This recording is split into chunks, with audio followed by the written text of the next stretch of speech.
Bienvenidos al primer teórico virtual de Microbiología 1. Vamos a hablar en el día de hoy sobre las generalidades de bacteriología. Pero primero, ¿qué es la microbiología? La microbiología es la ciencia que va a estudiar a los microorganismos, a las bacterias, a los hongos, a los parásitos microscópicos y también los macroscópicos, y además estudiaremos a los virus, cada una en sus ramas diferenciales.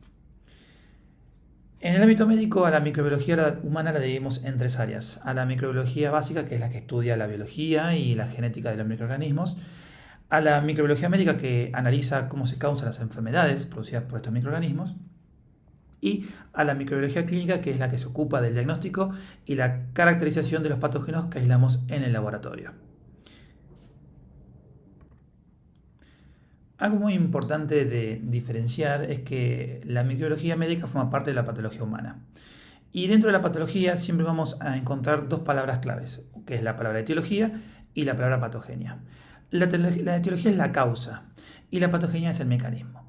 Como por ejemplo, la patología llamada tuberculosis, el agente causal es el Mycobacterium tuberculosis. Esa es la etiología.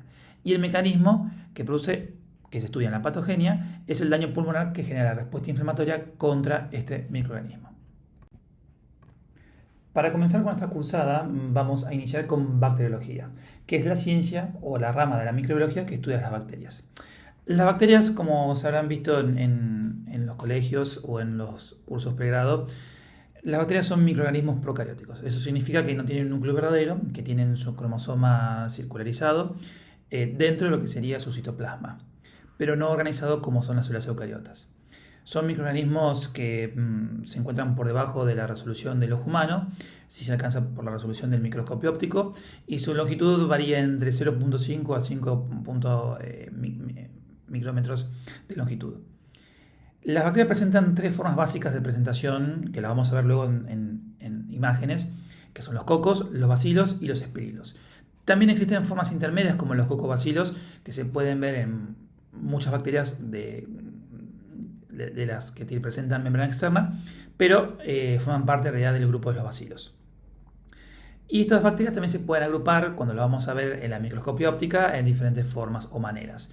Pueden agruparse en racimos, pueden agruparse en cadenas, pueden ser solitarias y algunas veces no se pueden observar libremente en el microscopio óptico y requieren otras técnicas para poder visualizarse. A las bacterias se las van a mencionar y se las van a escribir en base a dos formas. Una es denominando el género y la otra denominando la especie. El género siempre es al principio del nombre de la bacteria, que se escribe con letra capital, la primera letra, y la especie se escribe también en letra cursiva, pero en minúscula. Ahí dejamos el ejemplo de Escherichia coli, donde Escherichia es el género bacteriano y coli es la especie bacteriana. Pero no solamente la forma o las maneras de agrupación, las bacterias también se pueden clasificar según las características de su pared celular, en aquellas que son gram positivas y en aquellas que son gram negativas, a partir de la correlación de Gram. Lo que va a disponer la correlación de Gram es ni más ni menos que demostrar las características de su pared celular, que más adelante lo vamos a ver, pero nos va a permitir reconocer a las bacterias que veamos en el microscopio óptico y además poder diagnosticarlas. La forma de correlación de Gram, descubierta en 1884 por Christian Gram, fue la gran revolución en el reconocimiento de estos microorganismos que no se pueden observar a simple vista, sino que requerían instrumentos que puedan observar células o estructuras por debajo de este poder de resolución. Como dijimos anteriormente, la correlación de Gram no solamente va a permitir la identificación de algunas bacterias, sino también la identificación de estructuras y también las características de su pared. La detección de Gram tiene 4 o 5 pasos elementales, que el primero es la aplicación del colorante total o del colorante vital, que va a tener la mayor cantidad de muestras posible. Luego se le agrega un mordiente para que la coloración pueda atravesar las membranas y las paredes celulares y pueda unir a esas células, a esas porciones de las células bacterianas que van a captar ese colorante vital. Luego eso se lo va a lavar y se va a eliminar el sobredelante de tinción. y se lo va a valorar con alcohol. Eso va a provocar que las bacterias que tengan una pared más gruesa puedan retener la mayor cantidad de colorante vital o colorante cristal violeta, y las bacterias que tengan una menor cantidad de pared celular van a perder parte de esa coloración. Y acá viene el diferencial, que es colocar el rojo safranina, que le va a permitir tanto a las bacterias que tienen gran pared celular tomar una tinción más fuerte, y las células bacterianas que tengan menor cantidad de pared celular puedan obtener un poco más de colorante. Es por eso que las dividimos en gram positivas y gram negativas. En esta fotografía a nosotros nos permite diferenciar estas dos coloraciones, donde vamos a ver, esto es parte de la descripción de lo que uno observa en el microscopio óptico. Vemos una muestra donde se observan estructuras bacterianas o celulares bacterianas en formas de cocos, ubicadas algunas dupletas y otras en forma de racimos, de una coloración violácea, por eso las podemos definir como cocos gram positivos en este caso. Y además vemos también en esta muestra estructuras en forma de bastón, no agrupadas, algunas en conglomerados, de una coloración más rojiza o más tendiendo al rosado, a las cuales la vamos a definir como bacilos gram negativos. Continuando con la descripción de lo que observamos en el microscopio óptico, podemos observar que los cocos pueden tener una disposición o agrupación en racimos, como lo vemos en la primera fotografía, que es una toma de muestra de algún probable proceso infeccioso producido por Staphylococcus aureus, que es característica de este tipo de agrupación, o la fotografía segunda que tenemos al lado, que es en disposición de cadenas, que también son cocos gram positivos que podrían pertenecer del género Streptococcus. En las dos imágenes de abajo vemos cocos que están dispuestos a pares, por eso lo vamos a definir como diplococos, y como tiene una tinción más tendencia al rosa o al rojo, los podemos diferenciar como cocos gram negativos. Y llama la atención que también se encuentran dentro de células, así que son diplococos gram negativos intracelulares, que esto podría corresponder a bacterias del género Neisseria. Por otro lado tenemos al lado derecho diplococos gram positivos, de color más violáceo, por fuera de las células, que están dispuestos ya en forma de cadenas y algunos de a pares. Acá tenemos algunas excepciones a la regla, como por ejemplo algunos cocos dispuestos en tétradas o de A4, o también pueden ser en sarcinas o en cubos. Estas morfologías no son tan frecuentes encontrarlas y pueden pertenecer ser tanto gram positivos como gram negativos. Esto forma parte de lo que es la flora normal del ser humano. En la siguiente diapositiva observamos estructuras ya en forma de bastón o en forma de bacilos, donde en la primera fotografía tenemos los microorganismos más frecuentes que vamos a ver en microbiología, que son los bacilos gram negativos, como por ejemplo Escherichia coli. Van a ver que están desagrupados, no tienen una formación en conjunto, pero sí tienen una coloración rosada o tendencia al rojo, que es característico de la tinción gram negativo. En la fotografía del lado derecho vamos a ver a los bacilos gram positivos, también no tan frecuentes como los bacilos gram negativos, pero vemos la coloración violácea y tampoco tiene una disposición estructural como vimos con los cocos anteriormente.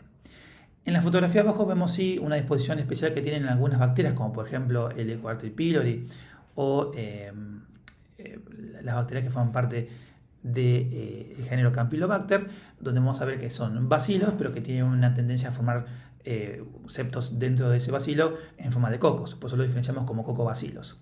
Este tipo de estructuras las podemos encontrar en base a la curva de muerte celular, que la vamos a ver en los seminarios de bacteriología, en forma intermedia, ¿no? Realmente estas formas después tienden a ser bacilos y tener su forma completa.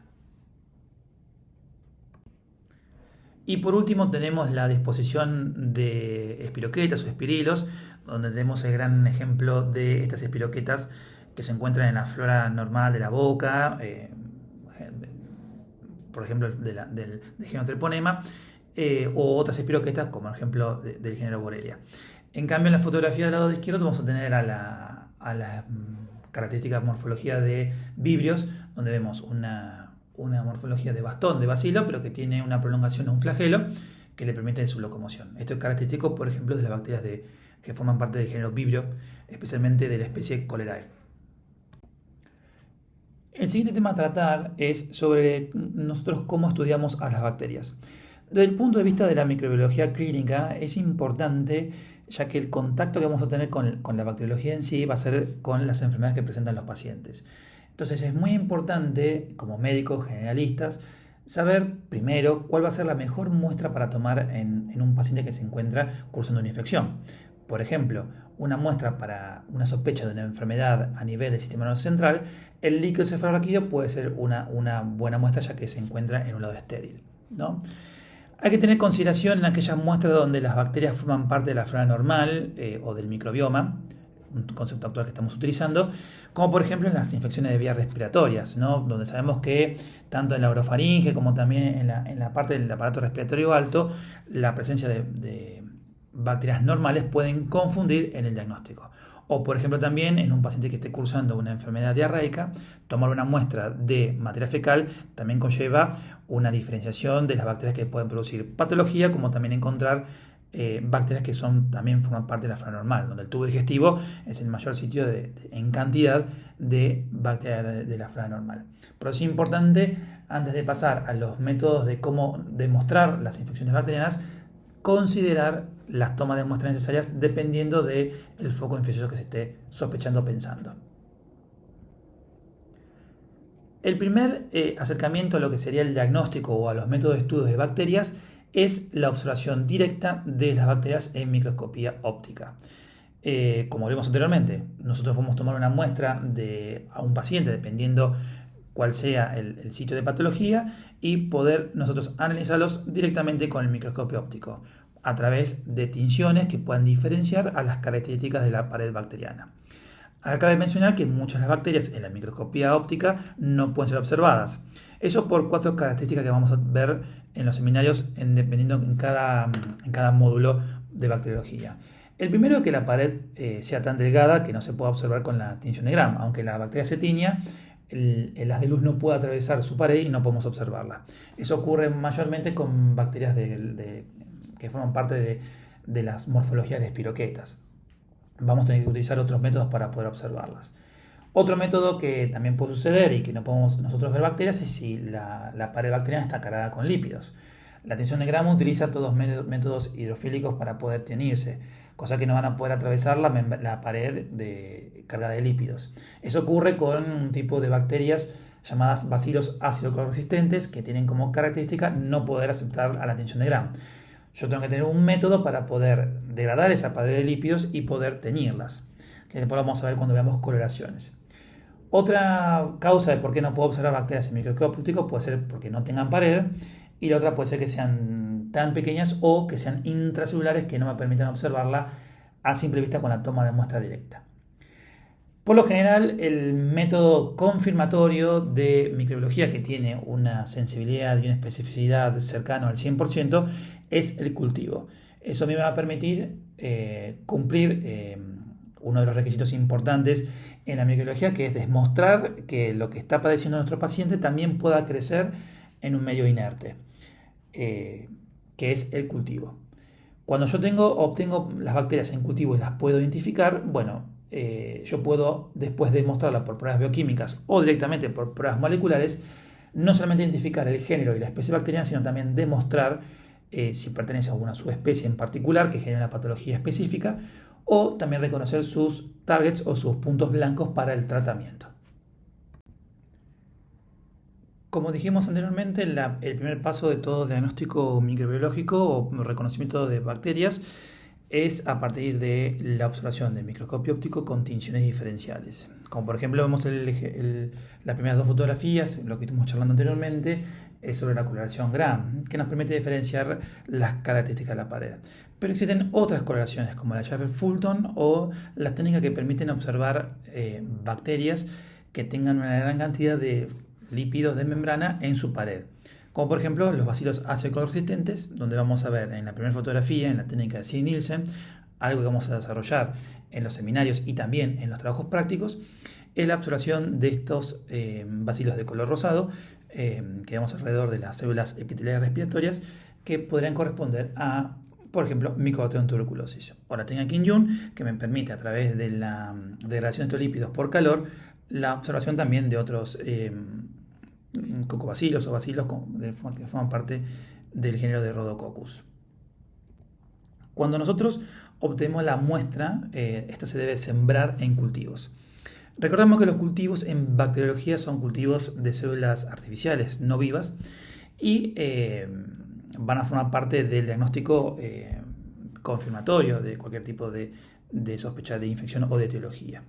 Los cultivos los podemos dividir en medios de cultivo líquidos, a lo que llamamos caldos, y medios de cultivo sólidos, a lo que llamamos medios de gelatinosos o de agar-agar, que es el método de gel donde las bacterias se van a poder unir y van a poder multiplicarse.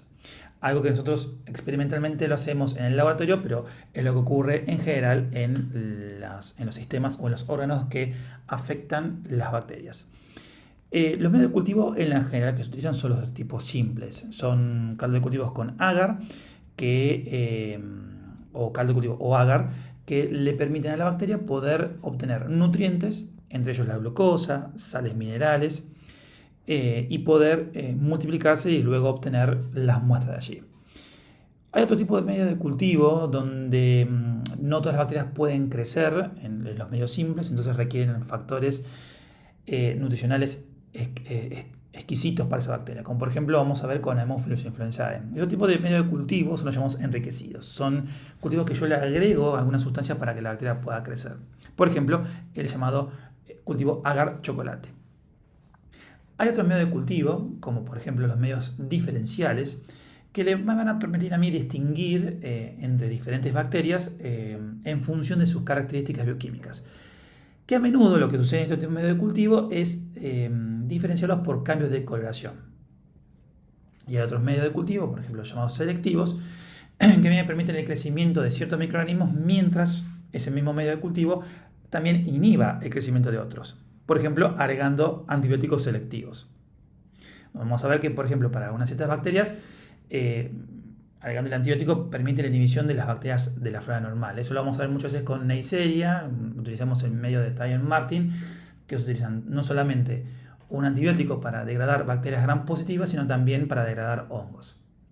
Y también los cultivos van a trabajar en diferentes tipos de presiones de oxígeno o de dióxido de carbono, los llamamos aerobios o anaerobios, dependiendo del mecanismo respiratorio que tenga la bacteria, ¿no? Los que son anaerobios estrictos van a requerir un medio de cultivo específico. Y acá podemos observar en estas dos fotografías los dos medios de cultivo que charlamos anteriormente, los caldos y las placas de agar-agar. Vemos que en los caldos estos métodos son métodos más diferenciales de crecimiento. ¿Qué quiere decir? Si el caldo de cultivo líquido aparece un cambio de su coloración o de turbidez, nos habla de que probablemente haya alguna bacteria que esté multiplicando en estos tipos de caldos. El caldo más frecuente utilizado en la actualidad son los caldos de cultivos o de hemocultivos, que son tubos que presentan medio de cultivo líquido donde se permite a la bacteria poder multiplicarse y generar cambios en la concentración de dióxido de carbono que luego son demostrados por métodos colorimétricos de diferenciación de presiones de dióxido de carbono. Eso lo vamos a ver a lo largo de los seminarios. La fotografía al lado nos muestra una placa de Petri donde vamos a ver crecimiento bacteriano en colonias, ¿no? Vamos a ver colonias aisladas, que son los puntos que están separados, y colonias en estrías, ¿no? Lo que nosotros vamos a obtener en una muestra cuando veamos en el trabajo práctico va a ser a partir de las colonias aisladas y poder visualizarlas en el microscopio óptico. Acá tenemos ejemplos de medios enriquecidos. Son justamente medios de agar que tienen un cierto factor que le permiten a la bacteria, en el caso del agar sangre, demostrar el efecto de hemolicina que tiene en su sistema enzimático, ¿no? Los ejemplos más claros son los de los géneros Streptococcus, que a mí me permite diferenciarlos en su distinto tipo de patrón de hemólisis, como por ejemplo los Streptococcus beta hemolíticos, como vamos a ver en esa fotografía. Y como mencionamos anteriormente, el agar chocolate es un agar que es un agar sangre que se le agrega factor 5, factor hemina, para que las bacterias más estrictas, como por ejemplo Haemophilus influenzae, puedan permitir su crecimiento. Y acá tenemos ejemplos de medios diferenciales, como por ejemplo el agar MacConkey, que me permite diferenciar si las bacterias presentan o no fermentación a la lactosa. Este medio de cultivo es ampliamente utilizado en la familia de las enterobacterias para poder diferenciarlas. Se puede diferenciar también, se pueden dividir este tipo de bacterias en las que fermentan o no fermentan la lactosa. Vamos a ver que el cambio de coloración en las colonias aisladas y en las estrías al color rosado son los que presentan un una lactosa o una lactasa positiva para este tipo de prueba. O como por ejemplo vamos a ver el método de Simmons, que permite la diferenciación de la presencia o no del citrato, como vamos a ver con ciertas bacterias como por ejemplo Proteus, que tienen una coloración azulada si pueden dedoblarla al citrato, o en los medios de TreeSugar con los diferentes tipos de coloración. Esto también lo vamos a nosotros profundizar aún más en los trabajos prácticos. Y acá tenemos una cuba de cultivo o medio de cultivo de medio anaerobio. Cabe recordar que ciertos microorganismos, como por ejemplo los clostridios, que requieren sí o sí la presencia de una tasa muy baja de oxígeno en su microambiente, este tipo de jarra nos permite a nosotros controlar las presiones de muestras para luego poder sembrarlas en estos tipos de medio de cultivo. Obviamente, estos medios de cultivo requieren otros tipos de manejos y de cadena de seguimiento, a diferencia de las bacterias aerobias o anaerobias facultativas. Luego de obtener las bacterias o el crecimiento de colonias dentro de una placa de Petri o, por ejemplo, en un caldo de cultivo, lo que yo puedo demostrar, dependiendo de mi sospecha microbiológica, es a partir de pruebas bioquímicas demostrar las reacciones que puedan llegar a tener estas bacterias y poder identificarlas. Como por ejemplo, vamos a tener ahí el ejemplo de la prueba de ureasa, que a mí me permite diferenciar si las bacterias pueden presentar o no a la urea como reacción química principal. Eso vamos a ver con bacterias como por ejemplo Proteus, Helicobacter pylori.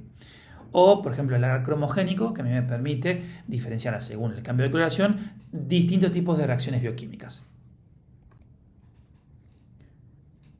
Y por último, no menos importante, dentro de las pruebas de identificación que están teniendo mayor auge en este momento, por el tipo de tecnología que se utiliza y la facilidad con que se puede acceder, es a partir del reconocimiento en este caso de ácido ribonucleico, pero también puede ser a partir del reconocimiento de DNA cromosómico bacteriano. En el caso del RNA ribosómico 16S, es el número de sedimentación que tienen los ribosomas bacterianos. Yo puedo identificarlos, los tengo tipificados a los ribosomas bacterianos, y yo puedo reconocer a qué tipo de género y especie y subespecie pertenecen esos ribosomas. También lo puedo hacer a partir del DNA cromosómico bacteriano. Un ejemplo de ellos, y lo vamos a ver en los seminarios, es la muestra o el tipo de técnica llamada Gene Expert, que nosotros utilizamos para reconocer el DNA cromosómico bacteriano de Mycobacterium tuberculosis. Para finalizar con la charla, vamos a hablar del último punto, y no menos importante, que es el concepto de esterilización y antisepsia. Nosotros sabemos que las cavidades corporales de los seres humanos van a estar en contacto con bacterias de forma normal, como también de alguna flora también colonizante, y ciertas cavidades donde van a ser totalmente estériles, ¿no? Entonces, cuando uno toma una muestra de esos sitios, uno puede, a una cavidad estéril de forma natural, puede contaminarla, ¿no? Entonces es importante reconocer estos dos conceptos, el concepto de esterilización y antisepsia. Acá tenemos dos formas, que vamos a charlar después, sobre lo que es la forma de poder esterilizar, ¿no? Nosotros vamos a diferenciar lo siguiente. A la asepsia como aquella carencia de gérmenes. La asepsia es la forma más fácil de poder eliminar los gérmenes que se encuentran en la superficie de la piel, ¿no? Como por ejemplo con el lavado de manos, el lavado con alcohol en gel o alcohol líquido directamente, donde obviamente la mayor cantidad de carga bacteriana se elimina, pero no elimina de forma permanente. Sí lo hace, por ejemplo, la antisepsia, ¿no? Que es la eliminación total de gérmenes. Obviamente, nosotros lo utilizamos principalmente en los medios quirúrgicos, por ejemplo, en cirugías que puedan tener contacto con cavidades estériles, o en aquellas cirugías que también tengan contacto con cavidades no estériles, que puedan, por ejemplo, penetrar la piel y poder generar infecciones en lugares sí que son estériles, como por ejemplo una cirugía abdominal, ¿no?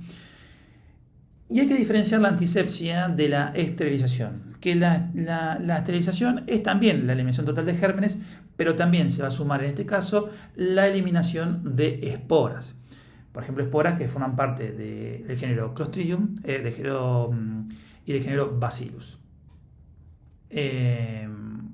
La esterilización, como vimos en la anterior fotografía, se puede producir por calor o se puede producir por medios bioquímicos. Los más utilizados son las formas de calor, la llamada estufa seca o de calor seco o el autoclave, que dependiendo de temperaturas pueden degradar no solamente las estructuras bacterianas, las paredes y las membranas, sino también pueden degradar las estructuras de esporas.